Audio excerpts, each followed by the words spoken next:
The wind coming off Lake Michigan carried a quiet chill through the town of Holland on the morning of November the 23rd, 1987. It was the kind of cold that settled into the bones of the community without warning, the kind that deepened the stillness of early winter. Most homes were just beginning to stir, lights flickering on in kitchens where coffee was brewing and radios whispered the day's weather forecast. In the quiet rhythm of a small Midwestern town, nothing seemed out of place until one man failed to show up for work. At the Trenway furniture plant, where machines usually hummed long before sunrise, Rick Brink's empty station seemed to echo louder than usual. Rick was not the kind of man who ignored responsibility. He didn't run late, he didn't miss shifts, and he didn't leave people wondering. To many who worked alongside him, Rick was steady, a man whose reliability came built into his character. By 8 in the morning, his supervisor, Jim Carlson, felt something tugging at him, a subtle but persistent sense that something wasn't right. The phone rang endlessly when he tried calling Rick's home. When Gail's office confirmed she hadn't arrived either, the sense of unease sharpened. From there, a wave of worry spread quickly to Rick's parents, Garrett and Ida. They left their home with a heaviness in their chest, driving the familiar road toward their son's new house on Ransom Street. The driveway brought the first flicker of hope. Rick's Chevrolet Blazer sat in its usual spot, as if waiting for him to step outside and start another day. In a community like Holland, people wanted to believe the simplest explanations first. Maybe they had overslept, maybe they were sick, maybe something ordinary had happened. But the moment Garrett approached the Blazer, the world changed. Through the window, Rick's body was slumped in an unnatural position, his head tilted toward the passenger side door. The stillness around him was absolute. There was no movement, no breath, no sign of life. Garrett backed away in horror, unable to call his son's name, unable to say the words forming in his mind. Deputies arrived quickly, their boots crunching over frosted leaves as they made their way toward the house. The front door opened with ease. No signs of forced entry, no splintered wood, no broken locks. The silence inside the home was thick, an oppressive quiet that felt completely wrong in a place where two young people had been building a life. Down the hall, in the bedroom, deputies found Gail. She lay beneath a pillow placed carefully over her face, a soft, almost gentle cover for something unimaginably tragic. 3 gunshot wounds had ended her life before dawn. No signs of a struggle, no overturned furniture, no chaos. Just a horrifying calm. The Brinks' dream home, the one they had sanded, painted, and rebuilt together, had become a crime scene. In the hours that followed, Holland transformed. The local sheriff's department worked quickly, trying to create meaning from the smallest details. Rick's driver's side window was partially lowered, a sign he had spoken to someone willingly. There had been no break-in, no robbery. Wallets, cash, jewelry, even wedding rings were untouched. Whoever had done this didn't come to steal. They came with a purpose, and they came prepared. Deputies searched for the murder weapon, initially entertaining the possibility of a murder-suicide, but that theory collapsed almost instantly. A .22 caliber handgun, the probable weapon, was missing. If this had been a suicide, the gun would have been at the scene. It wasn't.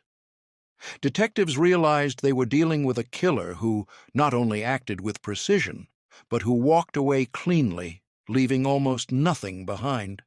For the Brink and Vidern families, the shock came first, then grief, then fear, a fear that stretched across the entire town. Residents began locking their doors for the first time in years. Parents kept their children close. Rumors whispered through grocery aisles and church gatherings. A monster, it seemed, was loose in the quiet heart of Michigan. But behind the fear was a pair of lives that deserved to be remembered for how brightly they lived, not how tragically they died. Rick had been a natural builder, a man who found peace in the steady rhythm of his work. His hands shaped wood into furniture. His mind shaped a home into a future. He had a calmness about him that drew people in, a quiet confidence that made him dependable in every sense. Gail, on the other hand, radiated warmth. Born into a large family where laughter often carried over the noise of everyday life, she learned early how to bring joy into a room. Her smile was something people remembered, the kind that felt genuine every time.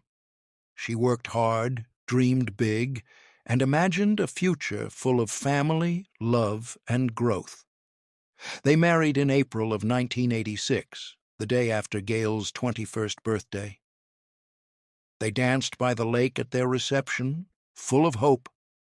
They honeymooned under clear skies and came home ready to build the life they envisioned.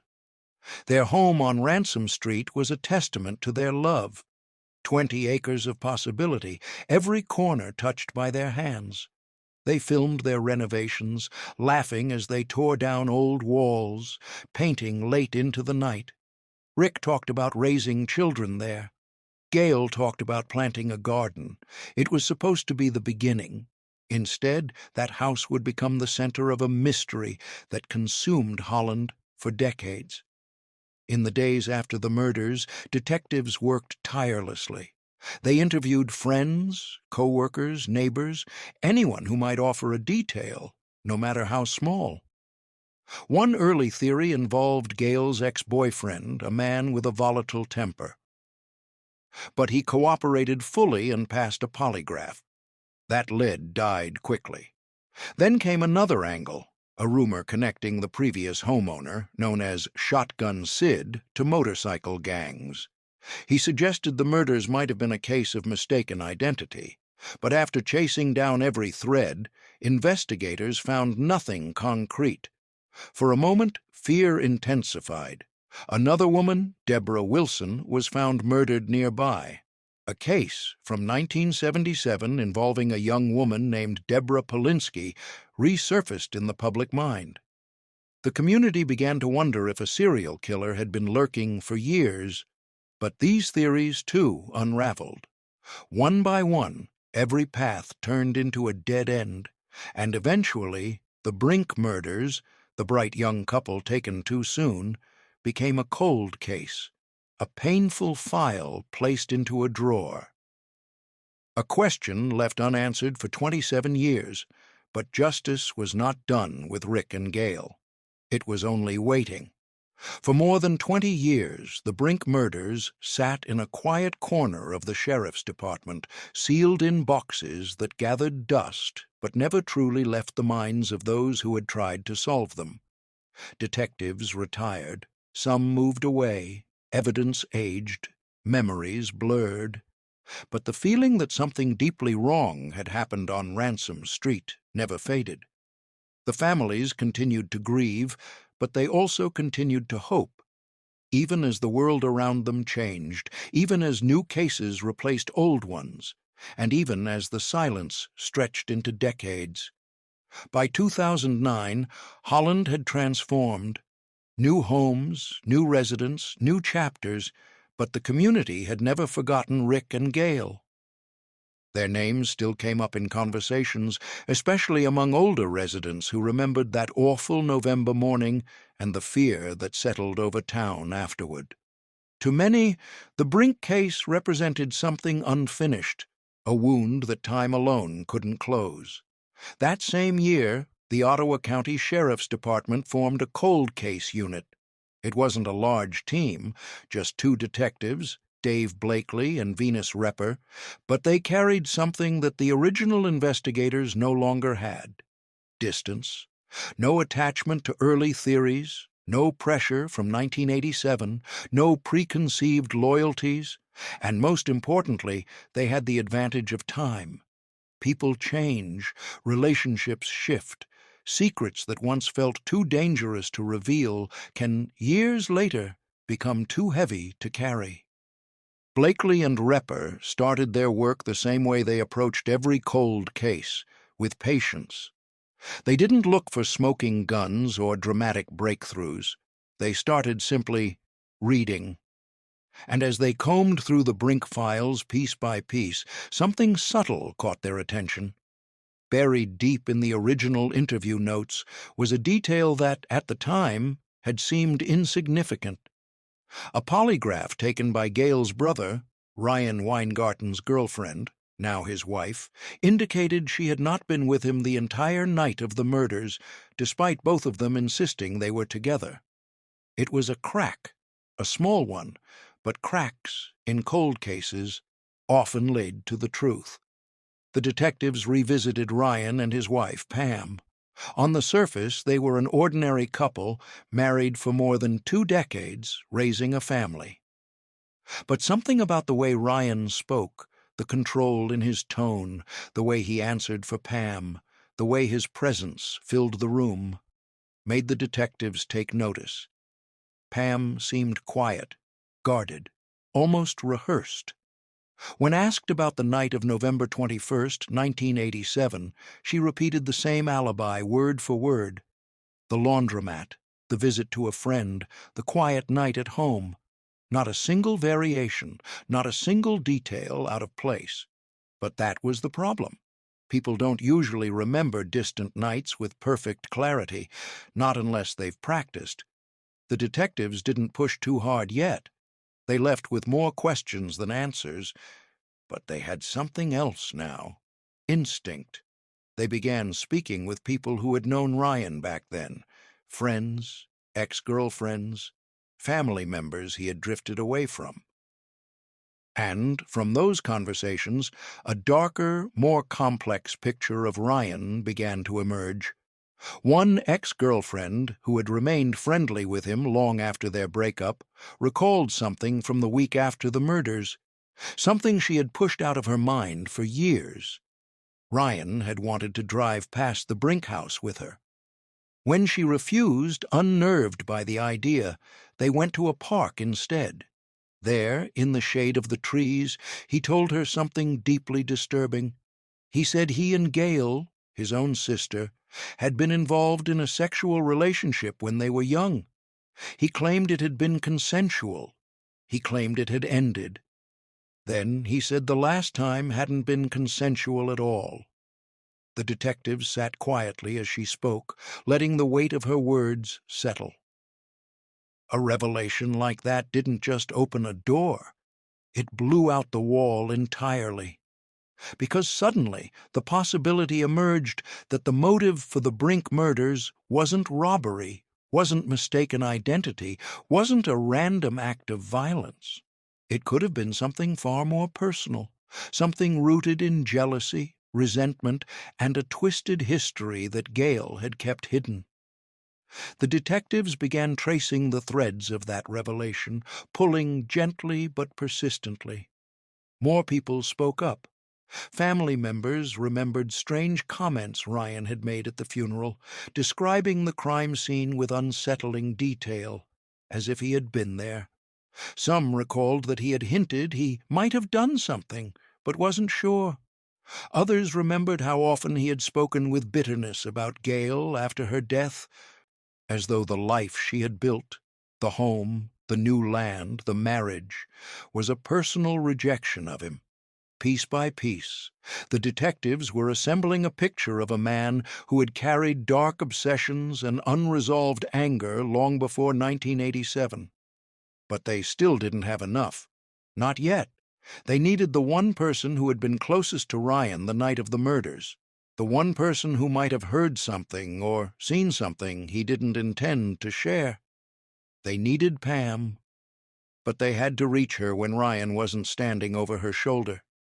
They had to give her space, safety, and the belief that she could speak without consequence. It took time. They approached her gently, each conversation building trust. They never pushed. They didn't accuse. They simply listened. And one day, In a quiet moment when she was finally alone, Pam exhaled. The kind of exhale someone only releases after years of holding their breath. And she said the words that changed everything. The alibi wasn't true. She and Ryan had not been together the whole night. He had left, more than once. He had returned the next morning in a state she had never seen before, frantic, emotional, shaken. But even then, she hadn't told them everything. Not yet. Pam was still carrying the weight of something much heavier, something she wasn't ready to speak aloud. The detectives could feel it. Trauma creates a kind of silence that becomes part of a person's bones. Breaking it requires more than questions. It requires safety. Over the next weeks, they continued meeting with her, slowly, patiently, respectfully, and each time, her walls lowered a little more.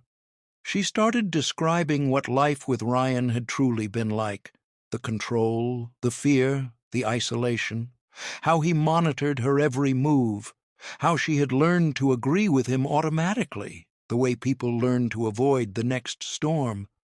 Then one day she arrived at the station without Ryan. She sat down. She looked exhausted, as if the secret she carried had finally become heavier than the fear of revealing it. She took a breath, and she told them the truth, the whole truth. When she spoke, her voice trembled. She explained how Ryan had left their home the night of the murders, how he returned around 9 the next morning, crying, shaking, overwhelmed. And then he said the words she could never forget. "I killed Gail and Rick." The room went silent around her as she recounted his confession. She described how he told her that he and Gail had argued about money, specifically the car Gail had helped him finance, money he owed her, and their parents' RV that he wanted to park on their property. Rick had intervened, telling him to leave and never come back. So he left, but he didn't stay away. He returned with a plan. He told Rick his car wouldn't start and asked him to roll down the window. When Rick did, because he was kind, because he trusted the brother of his wife, Ryan raised a .22 caliber revolver and fired. Then he walked into the house, into the bedroom, where Gail lay asleep, and he ended her life. Pam cried as she described the next part, the part that had haunted her for decades. Later that same day, Ryan forced her and her 6-month-old baby to accompany him back to the Brink house. He dragged her to the blazer, forcing her to look at Rick's body. Then he took her inside the house, into the bedroom, and made her stand in the place where Gail had died. "Isn't she beautiful?" he whispered. Then he threatened her life if she ever spoke of it. Pam had lived in terror ever since. Her testimony was clear, detailed, and undeniably real. For the detectives, the truth had finally surfaced, not through DNA, not through fingerprints, not through a confession in an interrogation room, but through a woman who had lived in fear for 25 years and finally broke free long enough to speak. And now, the case that had haunted a community since 1987 was no longer a mystery. It was a story with a name, a motive, a truth. Pam's voice shook as she finished recounting the nightmare she had carried for more than 2 decades, but what stood out most to the detectives was not her trembling. It was her relief. A person doesn't hold something that heavy for 25 years without it carving deep marks into the soul. And when she finally released it, the weight in the room shifted. The truth had found air. Detectives Blakely and Repper sat quietly with her for a moment, not out of shock, though the details were staggering, but out of respect. They understood exactly what had just happened. This was not the kind of disclosure that came easily. It was not the kind of story spoken without fear. It was the kind of truth dragged into the light by courage that had taken a lifetime to build. When Pam left the station that day, her phone lit up with message after message from Ryan. His calls came rapid-fire, one after another, a pattern the detectives had come to expect from a man whose control had finally begun to slip. More than 100 missed calls piled up. His texts ranged from pleading to angry to manipulative. A man losing his grip will grasp at anything. The detectives made their move immediately. They could not risk giving Ryan time to manipulate or intimidate her. They could not risk him harming her. They could not risk the truth being swallowed again. Ryan was arrested that same day. When deputies placed the cuffs on him, he reacted with outrage and disbelief, shouting that it was all a mistake, that the detectives were liars, that his wife was confused or coerced or brainwashed. But beneath the noise, one thing was clear. He had never imagined his secret would come undone. Inside the interrogation room, Ryan maintained the same defensive bravado. He denied every accusation. He denied ever confessing to Pam. He insisted the alibi was real, that the detectives were desperate, that they had created a fantasy to pin him as the killer. He denied any wrongdoing, weaving stories that contradicted each other, slipping into versions of events that didn't align. When asked about the inappropriate relationship he had admitted to others, including the ex-girlfriend, he dismissed it as kids experimenting or childhood curiosity. It was a grotesque attempt to normalize something deeply wrong. His answers were fragmented, erratic, and lacked the calm coherence expected from someone who claimed innocence. But in the eyes of investigators, it didn't matter, because now they had what they needed. Not physical evidence. The killer had been too careful for that. But something far more powerful. A witness finally freed from fear, and a story that fit every crack in the case, like a key made for a lock. News of the arrest rippled quickly through the Brink and Vidern families. After more than 27 years, they now knew who the killer was. But the moment brought not closure, not yet, but a complicated tangle of emotions. Shock, anger, validation, and above all, sorrow. Because the truth was not that a stranger had taken Rick and Gail. It was not a drifter or a gang member or an unknown predator. It was someone they knew, someone they trusted, someone whose face was in their family photos. For Cheryl, Gail's sister, the truth came with a particular sting. She had demanded answers for years, pushing investigators and refusing to let the case fade.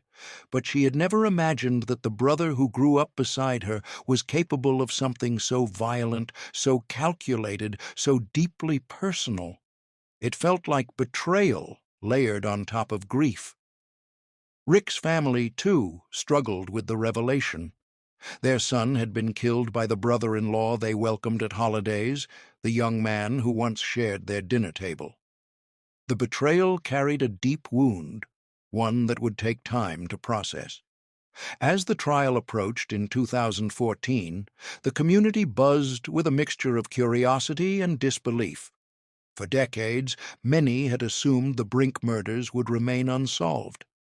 Now the case was back in the headlines, thrust once again into the public eye.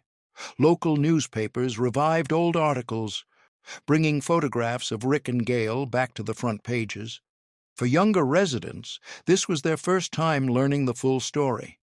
For older residents, memories of 1987 resurfaced like ghosts.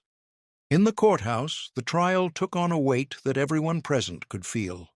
The gallery filled with family members, reporters, and community residents who had followed the case for decades. They came not out of fascination, but out of respect and a desire for truth. The prosecution began by laying out the story in careful detail, constructing the night of the murders piece by piece. They spoke about the tension between Ryan and Gail, the jealousy, the resentment, the unresolved anger. They introduced witnesses who described Ryan's disturbing comments at the funeral, his obsession with his sister, the inappropriate relationship he admitted to others. They explained the alibi inconsistencies and the pattern of control he exerted over Pam. And then came Pam herself. When she walked into the courtroom, she looked fragile but determined. A woman who had carried fear for so long that telling the truth now felt like liberation. She took the stand and told the story again, this time in front of a jury, a judge, and the man who had controlled her for nearly her entire adult life. Her voice was quiet, but steady. She described the night Ryan confessed. She described being forced to return to the crime scene. She described the threats. She described the fear that kept her silent. Every word landed with a weight the courtroom could feel. Ryan was unable to contain himself. As Pam spoke, he shook his head, muttered under his breath, glared at her, and eventually erupted into a verbal outburst, yelling accusations until deputies removed him from the courtroom. To the jury, the behavior was telling.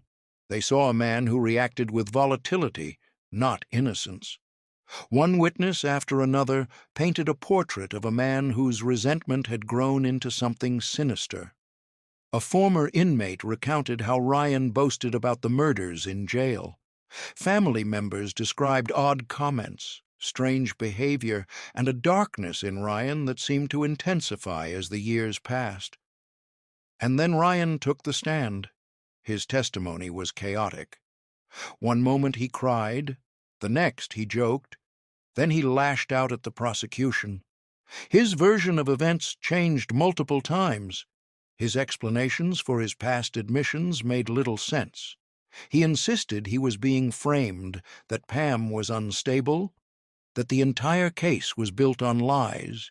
But his agitation, anger, and contradictions told a different story. The jury saw it. They saw the control. They saw the manipulation. They saw the truth. When the verdict was read on March 28, 2014, the courtroom fell silent. Then the words broke the air. Guilty on all counts. Gail's siblings held each other tightly. Rick's family cried quietly. The weight of 27 years finally shifted. Justice had taken too long, but it had come. At the sentencing, Ryan used his opportunity to speak in a way only he could, rambling, angry, unpredictable. He called himself a good man. He called others liars. He accused the detectives of manipulating his wife. He showed no remorse, no grief, no recognition of the lives he destroyed. The judge watched him with a steady gaze. When he interrupted one time too many, she issued a warning that cut through the courtroom like a blade. Do I need to have you bound and gagged to maintain order? For the first time, Ryan fell silent.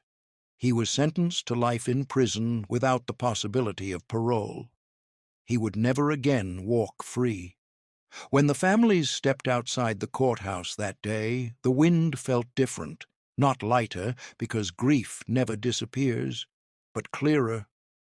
For the first time in nearly 3 decades, they knew what had happened to their loved ones.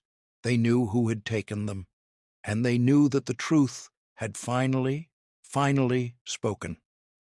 The house on Ransom Street still stands, renovated and lived in by new families who know little of its past.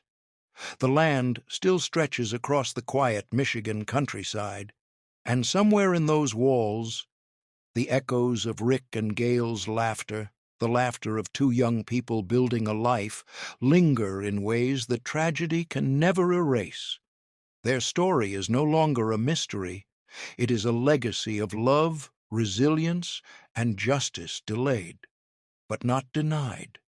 Long after the courtroom emptied and the reporters packed up their microphones, the story of Rick and Gail Brink continued to echo through Ottawa County in quiet, meaningful ways. Justice had been served, but justice does not erase pain. It does not restore birthdays missed, reunite families, or return the future that was stolen. Instead, justice offers a truth to stand on, a place from which healing can grow, however slowly and imperfectly. For the Brink and Vidern families, healing was a long and uneven journey. On some days, they found comfort in memories, in old home videos, in photographs worn soft at the corners. On other days, grief ambushed them in the small, unexpected details. A particular song, a holiday tradition, a familiar stretch of road. The trial had closed a chapter. Yes, but it had also opened an emotional landscape they had spent decades avoiding. The full weight of what had been lost. Gail's sister Cheryl carried a complicated mix of sorrow and vindication. She had pushed for answers for years, sometimes standing alone, sometimes feeling like the only person unwilling to let the case slip quietly into the past. When the truth finally came forward, it did not bring her joy, only a deep, weary relief. She had loved her brother once, long before his darker impulses took hold, long before the secrets. The verdict didn't erase that history. But it did bring clarity to a lifetime of confusing memories and uneasy instincts.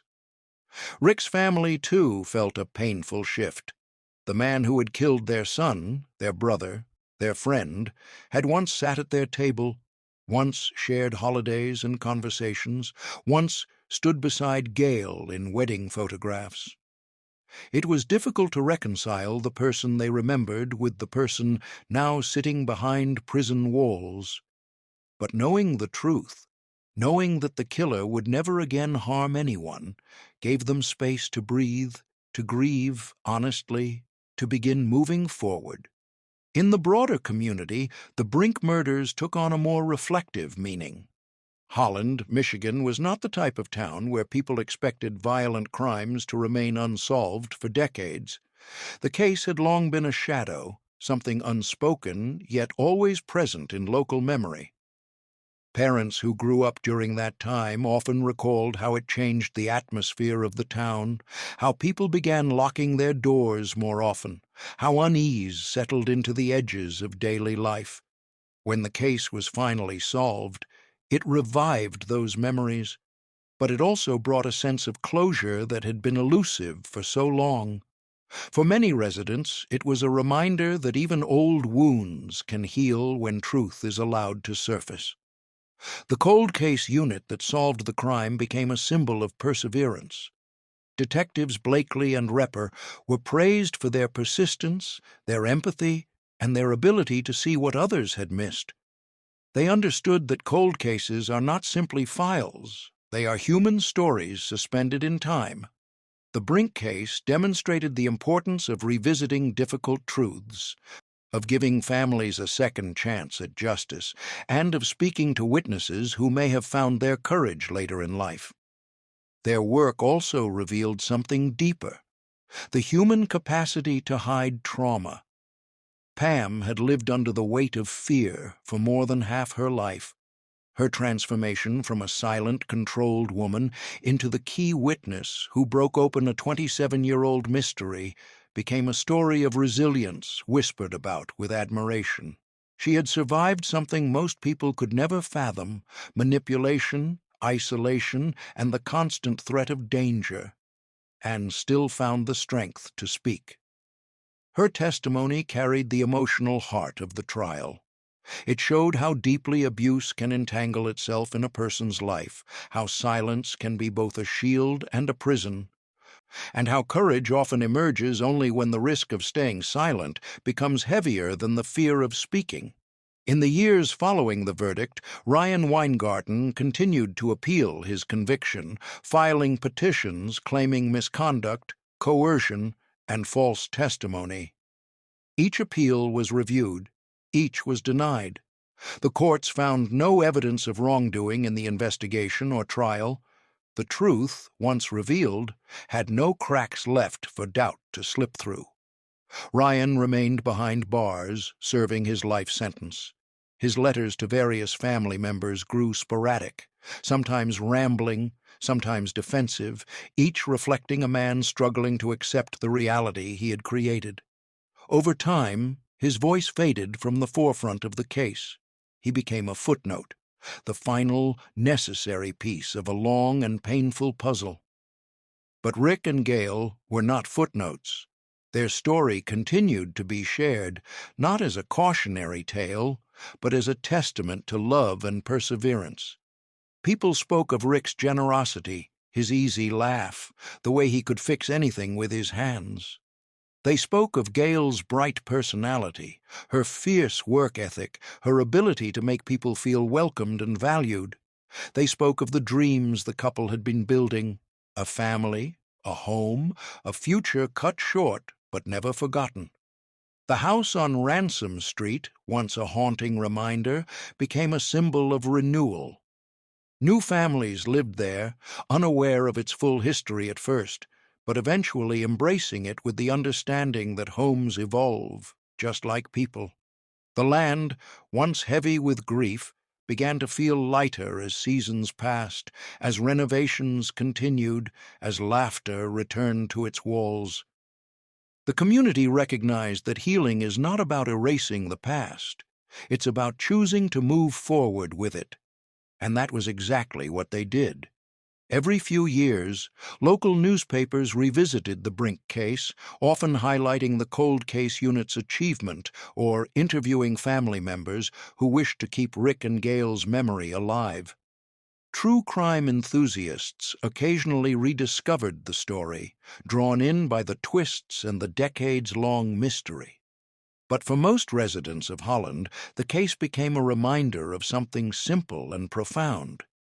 Truth has a way of finding its voice, even after the world has stopped expecting it. On anniversaries, some of the Brink family members visited the cemetery, placing flowers and sharing moments of quiet reflection.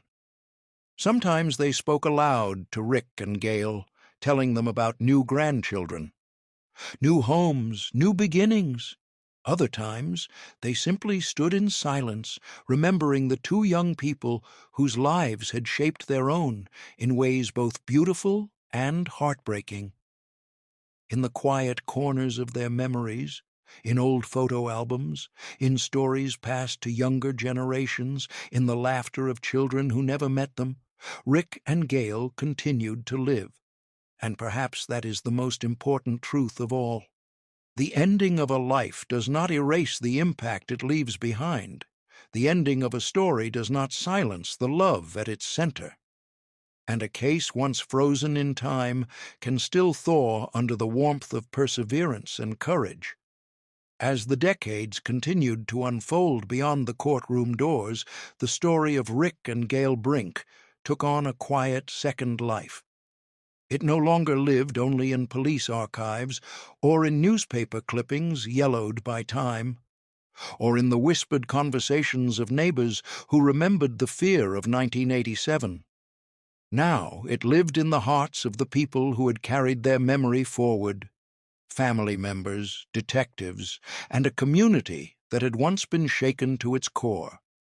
In the years after the trial, the people of Holland found themselves reflecting often on how deeply the Brink case had shaped their sense of safety, trust, and resilience.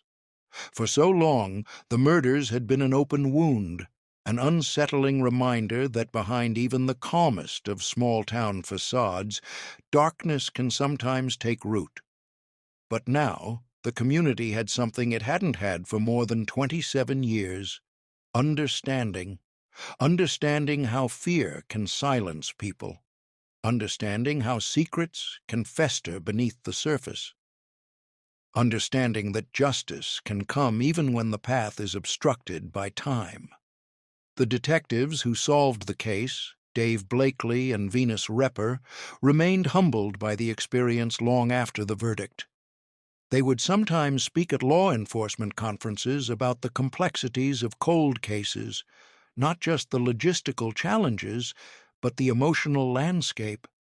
They explained how revisiting old evidence requires patience, how re-interviewing people from decades past requires sensitivity, and how solving a cold case often depends on more than science. It depends on human beings finding their voice when they once believed they had none. Pam's voice had been the missing piece. It had shaken loose the entire structure of silence that had kept the truth buried. She had not only helped solve a murder, she had freed herself from a life of fear. Her bravery rippled beyond her own story.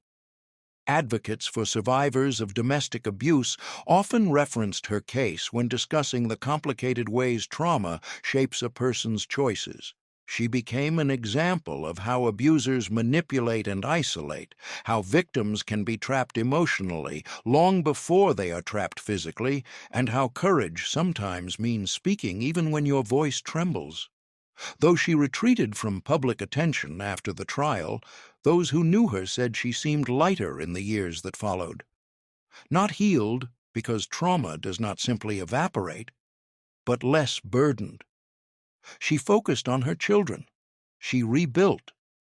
She learned to exist without fear of the shadow that had followed her for decades. For Cheryl and the rest of the Wydern family, grief took on a gentler form. They spoke openly now about Gail and Rick, not only about their deaths, but about their lives, about Gail's kindness and ambition, about Rick's steady nature and the way he loved Gail with a quiet certainty. They told stories that sparkled with the details only family can keep alive, the funny quirks, the inside jokes, the moments so small they become precious only in hindsight. They created a scrapbook filled with photographs, wedding invitations, handwritten notes, and mementos from the life Rick and Gail had built together. It wasn't a shrine to tragedy. It was a celebration of their existence, a way to ensure that their memory grew rather than faded. Some evenings, Cheryl would sit outside on her porch, listening to the wind rustle through the trees, and she would think back to the last conversation she ever had with Gail. She replayed it not to torture herself, but to remind herself of her sister's voice, her laughter, her light. These memories became something she could hold on to without feeling crushed by sorrow. Rick's family found comfort in similar ways. His brother sometimes told stories to his children about Rick's talent for building things, how he could fix anything with a screwdriver and patience. He explained how Rick wanted to teach his future children how to fish on summer afternoons, how he wanted to build a tree house on the land behind the house on Ransom Street. These stories, shared with younger generations, kept Rick present in a way that time could not erase. The Brink murders also left a lasting mark on the sheriff's department. The successful resolution of the case brought renewed respect for cold case investigations. Detectives who had long believed that old cases were nearly impossible to solve found themselves encouraged by the Brink outcome. It became a reminder that even cases long believed to be unsolvable could be cracked by persistence, intuition, and the willingness to revisit uncomfortable truths. For law enforcement, the Brink case became an example frequently referenced in training programs. New detectives were told that sometimes the most important evidence is not physical, it's human. A witness, a contradiction, a red flag in an old alibi, a comment remembered decades later. These can be the threads that unravel a seemingly impenetrable mystery. Holland, too, softened in the years that followed. Where fear had once lived, reflection now took root.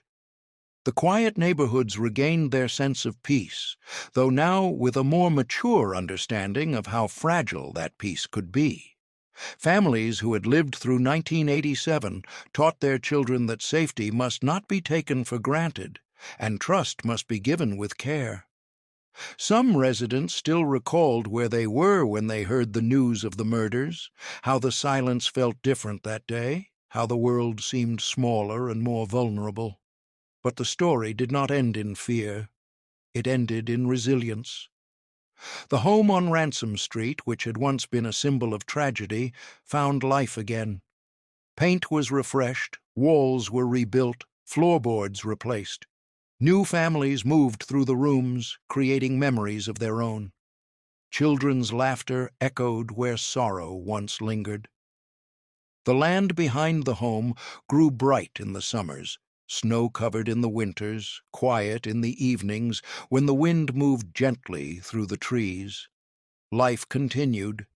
The story of Rick and Gail lived on in documentaries, community conversations, and true crime discussions, but for the people who mattered most, their families, the story lived on in quieter ways. In the way they set an extra place at a holiday dinner in memory, in the way they told a new partner about a sibling they had lost, in the way they paused on certain anniversaries, not in despair, but in remembrance. And perhaps the most powerful part of the Brink case is this: the truth waited. It waited through years of silence, through fear, through uncertainty, through unanswered questions. It waited until a woman found her voice. It waited until detectives refused to let the case die. It waited until the community was ready to hear it.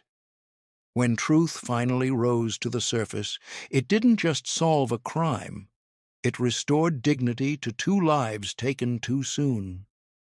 Rick and Gail Brink's story became a testament to the strength of love, the power of perseverance, and the unshakable belief that justice, even when delayed, can still arrive with clarity and purpose. In the years following the trial, time moved differently for those connected to the Brink case. For the detectives, the work continued as it always had.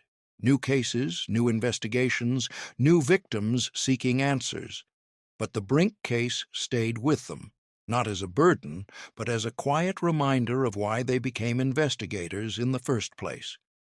It embodied the core of their mission, to give a voice to those who could no longer speak, no matter how long it takes.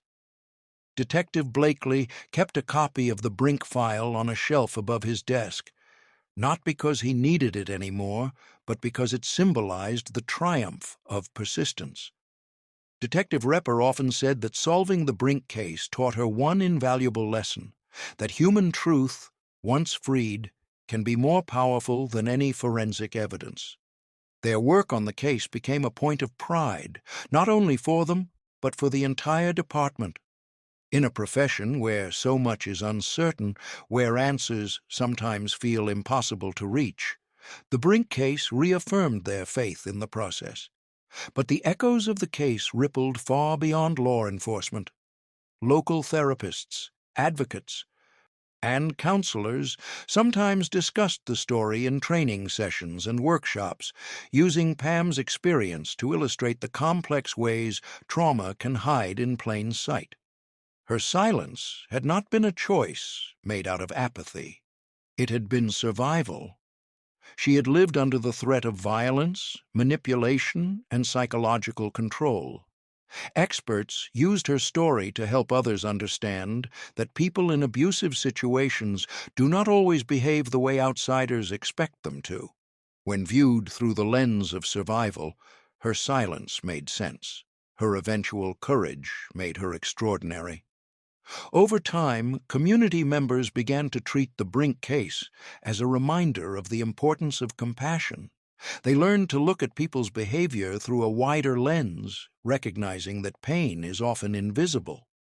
They began to talk more openly about domestic abuse, mental health, and the ways unresolved trauma can shape entire lives. Churches, schools, and local organizations occasionally held events focused on healing and justice, and though they did not always mention the Brink case directly, its shadow was felt in the careful, intentional conversations happening throughout the town. When the topic resurfaced in local newspapers every few years, it was not sensationalized.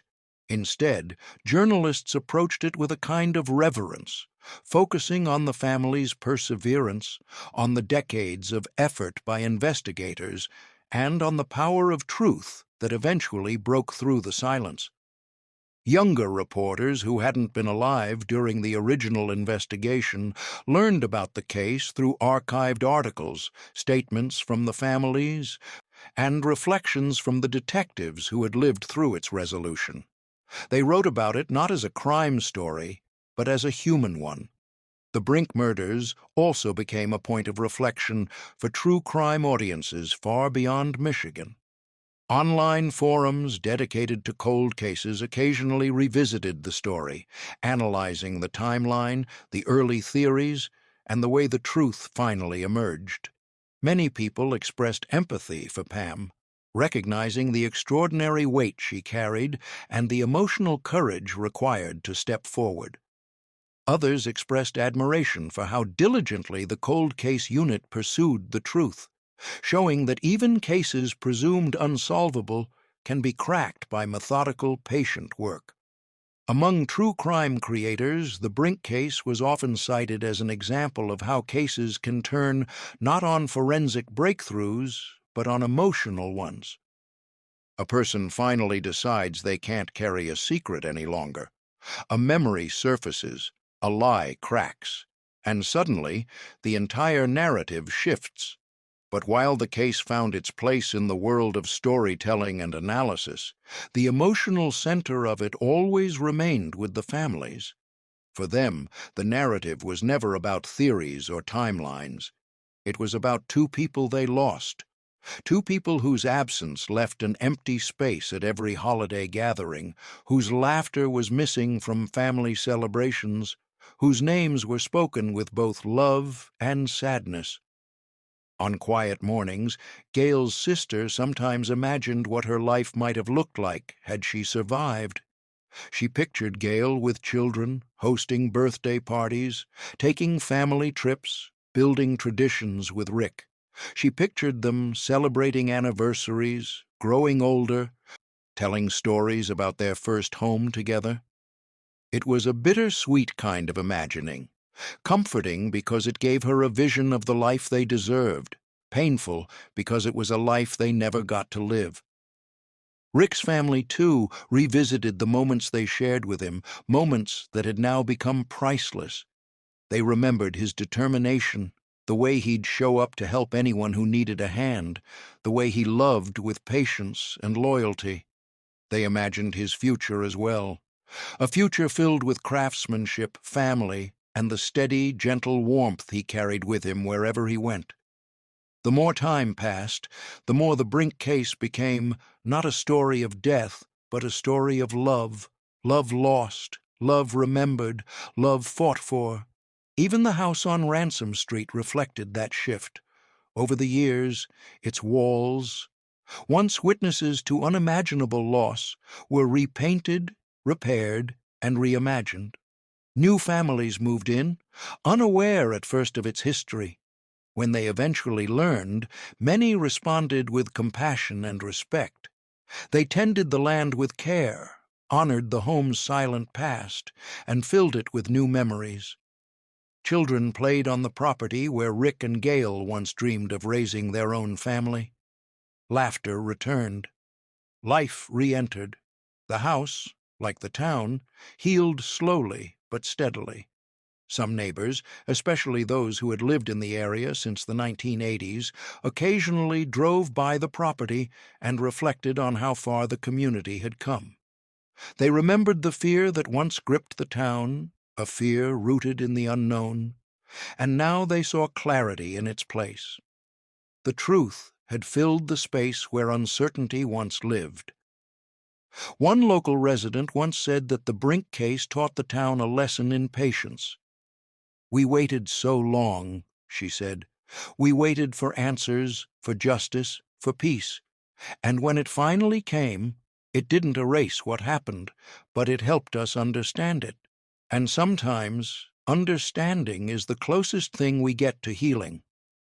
In time, even the cold case detectives moved on to new roles, but whenever they spoke about their career highlights, the Brink case always rose to the top.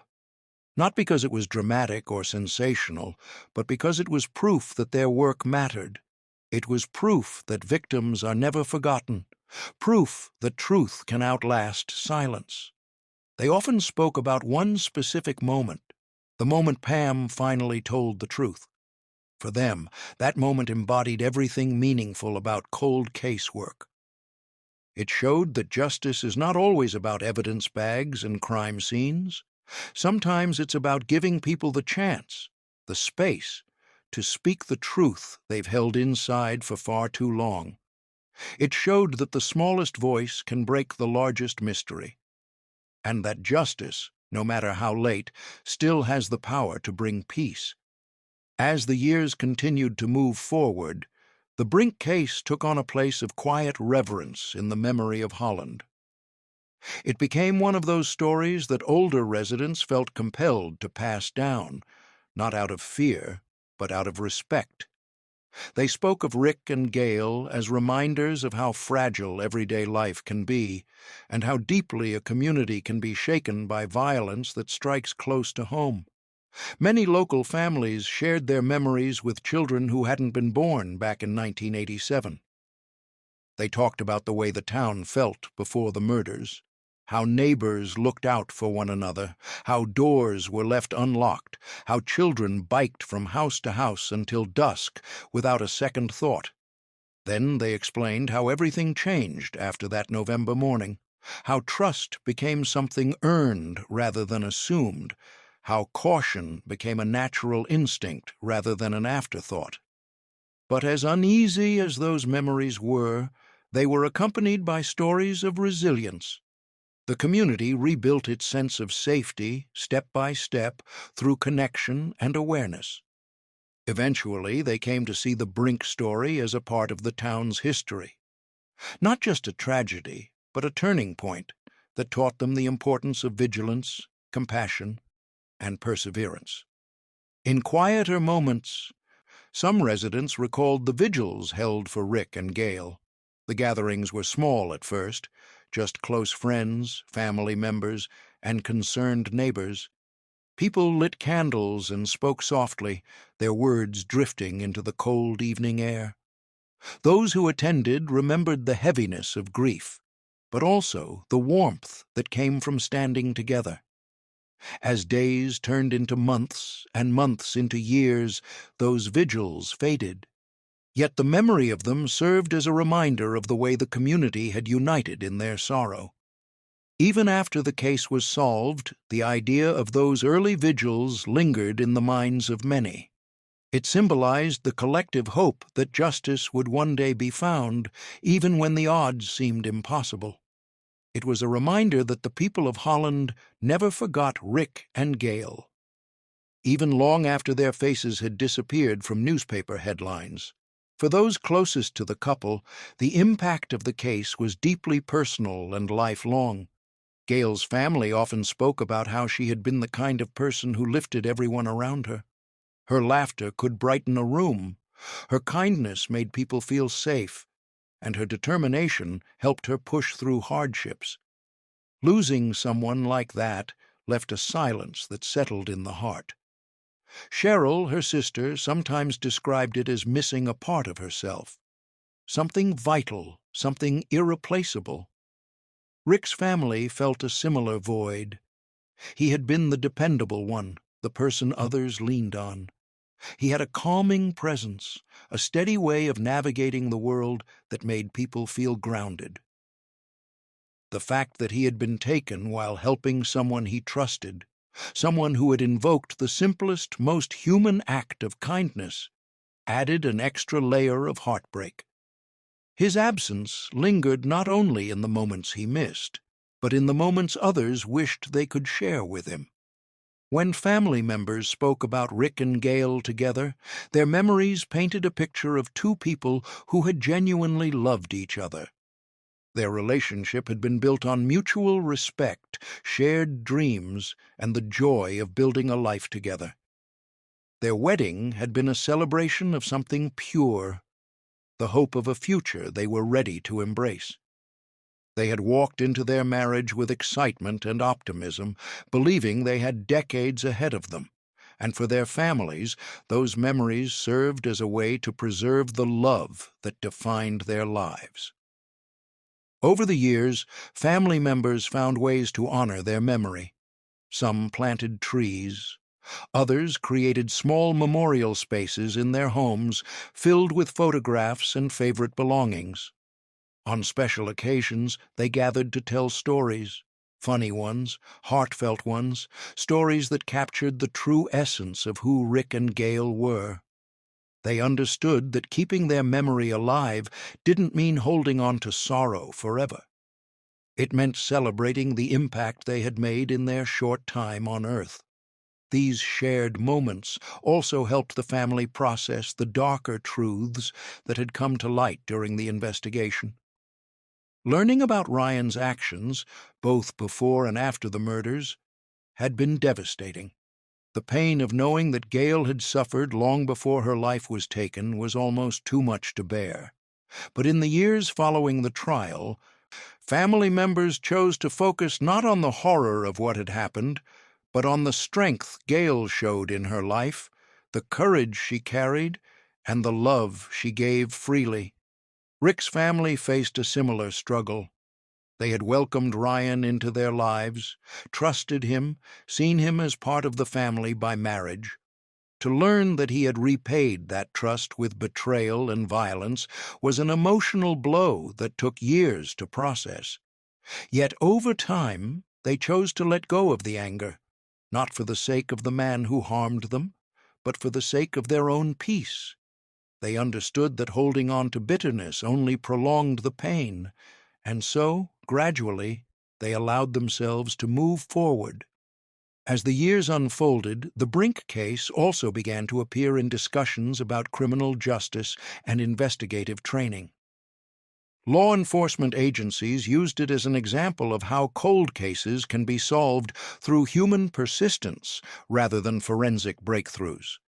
Detectives emphasized the importance of re-examining early assumptions, revisiting old alibis, and recognizing when fear or manipulation may have influenced witness statements. It became a teaching tool, showing how patience, empathy, and curiosity can uncover truths hidden for decades. The case also became part of broader conversations about domestic abuse and control. Advocacy groups used Pam's experience to educate communities about the signs of manipulation and emotional captivity. They explained how abusers isolate their victims, how they use fear to maintain control, and how those dynamics can prevent victims from coming forward. Pam's courage became a symbol of survival, a profound reminder that even those who have lived in silence for years can find their voice. For those who studied the case from a psychological perspective, Ryan's behavior revealed the complexities of unresolved trauma and internalized rage. His actions were not excused, far from it, but they prompted discussions about the long-term effects of childhood behavior, the dangers of unchecked jealousy, and the ways in which secrecy can lead to violence. Experts looked at the patterns in his life, recognizing signs of obsession, entitlement, and aggression that had gone unnoticed for years. The case became a stark example of how destructive unresolved emotions can become if left unaddressed.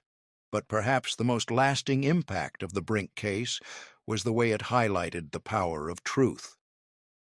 The truth had been buried by fear, by manipulation, by time, but it did not stay buried. It surfaced through small cracks, through whispered memories, through the courage of someone who finally broke free from control. It showed that truth is patient. It waits for the right moment, the right person, the right circumstance. And when it emerges, it has the power to rewrite decades of uncertainty. And so, even as time moved further away from 1987, the Brink case refused to fade. It remained a story that lived in the hearts of those who remembered Rick and Gail, those who fought for justice, and those who learned from the tragedy. It reminded everyone that the human spirit is stronger than silence, that justice can prevail, even against the longest odds, and that love, once shared, leaves a mark that time cannot erase. As Holland continued to heal, the Brink case evolved into something deeper than a local crime story. It became a touchstone, a reminder of how communities confront darkness, how families endure unimaginable loss, and how truth, even after years of silence, has a way of rising to the surface. The story became a quiet part of the area's history, woven into the fabric of memory the way long shadows stretch across a familiar landscape. Every so often, the Brink case resurfaced in conversations among longtime residents. Some would recall where they were when they first heard the news in 1987, the phone calls exchanged between neighbors, the sudden urgency with which people locked their doors, the way parents watched their children more closely for months afterward. Others remembered stopping by the grocery store or filling up at the gas station afterward and seeing the tension on people's faces, the unspoken fear that someone capable of such violence might still be nearby. In the years after the case was solved, those memories softened, but they never truly disappeared. They became the kind of recollections people shared only in moments of reflection, the kind that began with a deep breath and ended with quiet gratitude that justice had finally been served. Local schools occasionally referenced the Brink case in classes discussing criminology or local history, not in a sensational way, but as an example of how dedicated teamwork and community resilience can bring justice even decades after tragedy. Students listened, sometimes stunned by how long the case went unsolved, sometimes moved by the courage it took for the truth to emerge. Teachers emphasized the lessons, the importance of perseverance, the devastating impact of hidden trauma, and the reality that evil does not always come from strangers. For many younger residents, the story of Rick and Gail became something they learned from their parents or grandparents.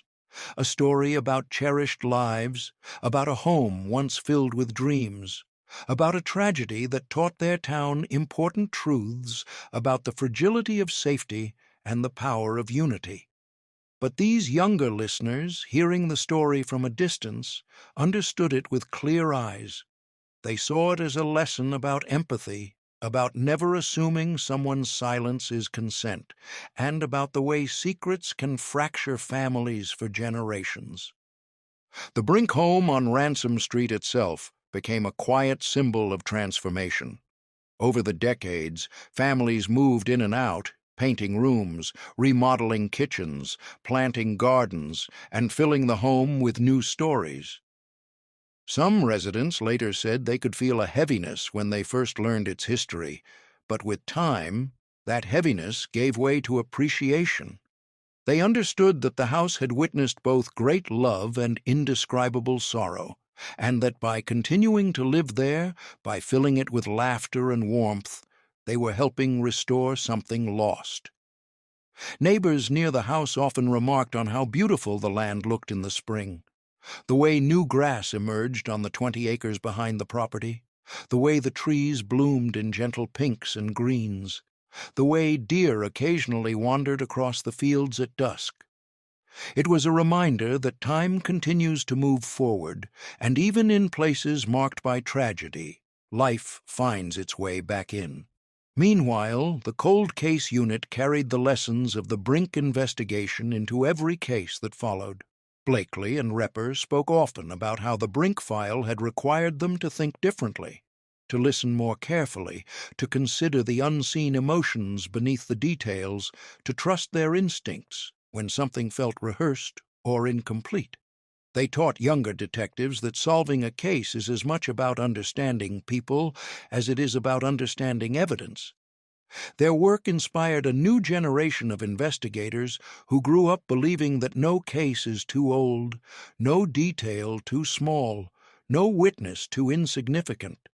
The Brink case showed them that even when decades pile up and hope seems thin, truth remains possible.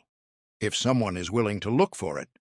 For those involved in advocacy work, the Brink case became a teaching story about the nature of silence.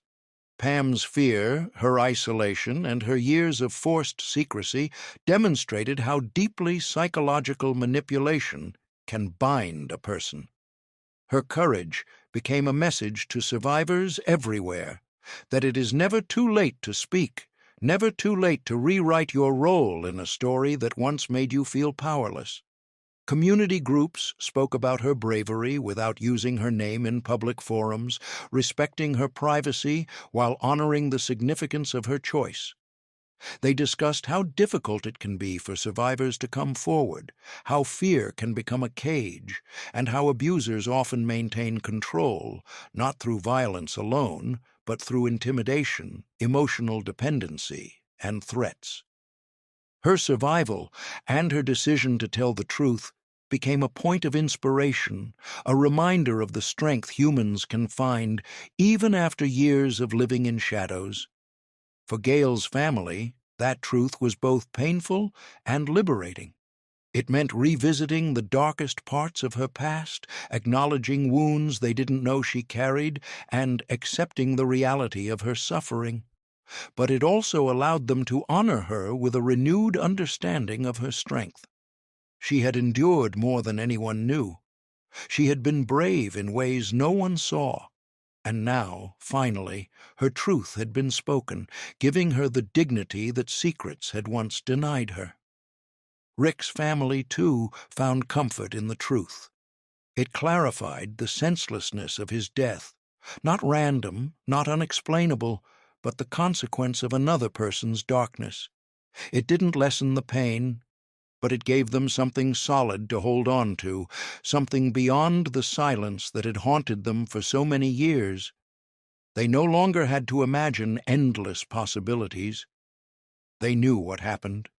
They knew why. And they knew who was responsible.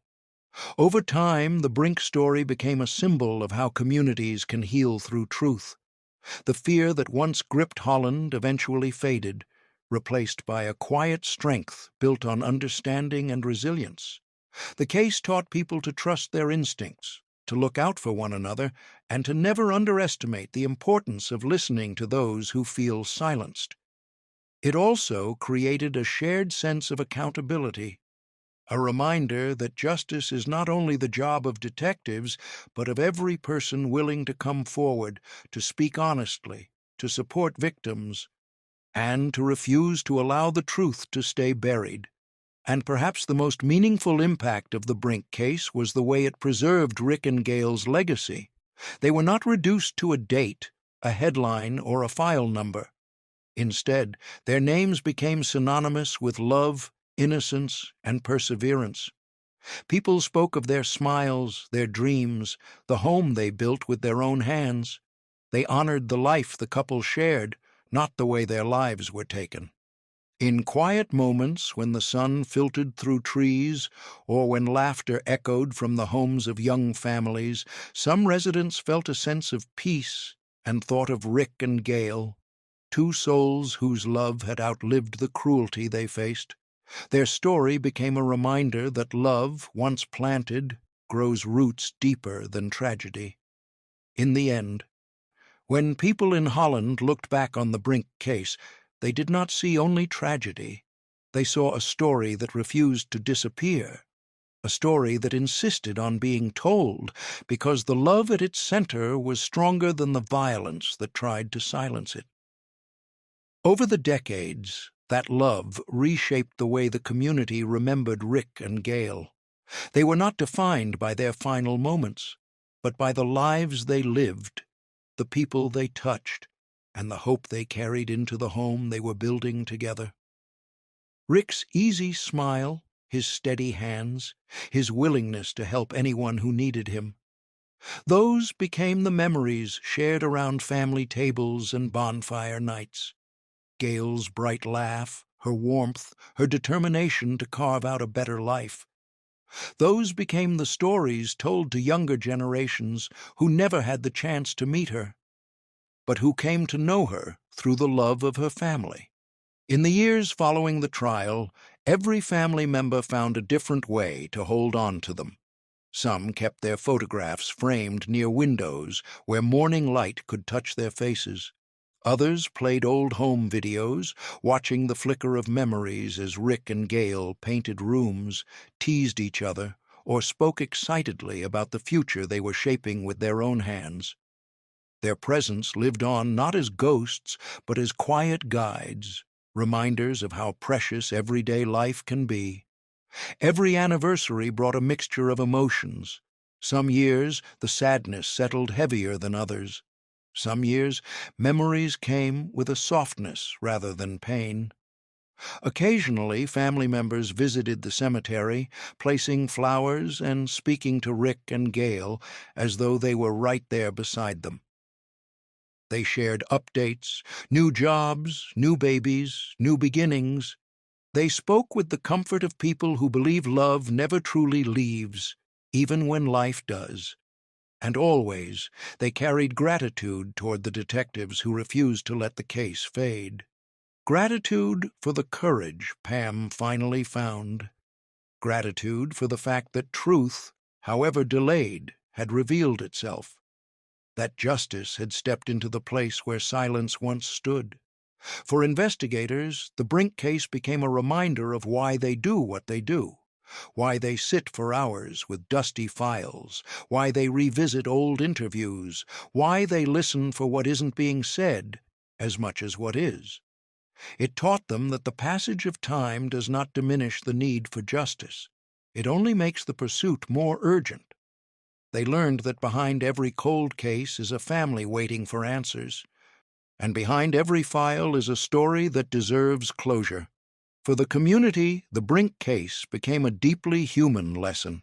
It taught them that evil can hide behind familiar faces, that secrets can last decades, and that silence can shape the course of people's lives in ways unseen.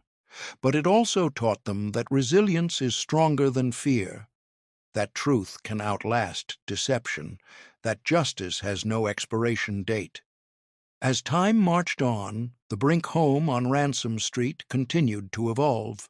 Rooms were repainted, walls replaced, gardens tended.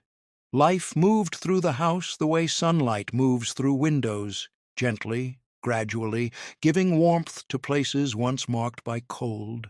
Children played in the yard where Rick once imagined building a treehouse. Pets ran across the fields where Gail once dreamed of planting flowers. And in every new memory created within those walls, the story of what happened there softened just a little bit more. That home became not a monument to tragedy, but a testament to renewal, a living symbol that life persists, even when it has been shaken. That joy can grow in places where sorrow once stood, and that love, when remembered, becomes part of the foundation of a community. In the quiet moments, the quiet mornings, the quiet evenings, the quiet reflections that come out of nowhere, people still think of Rick and Gail. They remember the couple who should have grown old together, who should have raised children, who should have lived long, gentle lives in the home they were so excited to build. And though those lives were taken, their story refuses to be swallowed by tragedy. It rises in every telling. It echoes in every moment of healing. It lingers in the hearts of those who loved them and those who learned about them long after they were gone. The Brink case is no longer about the darkness that descended on Ransom Street in 1987. It is about the light that eventually returned, carried by families who refused to give up, detectives who refused to stop searching, and a woman who refused to let fear silence her forever.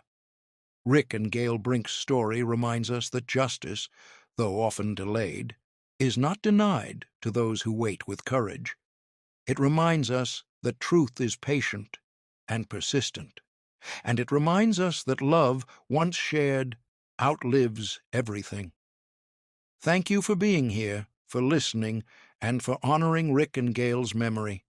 If their story moved you, please like this video, leave a comment, and subscribe to the Criminal Schema for more powerful true crime documentaries.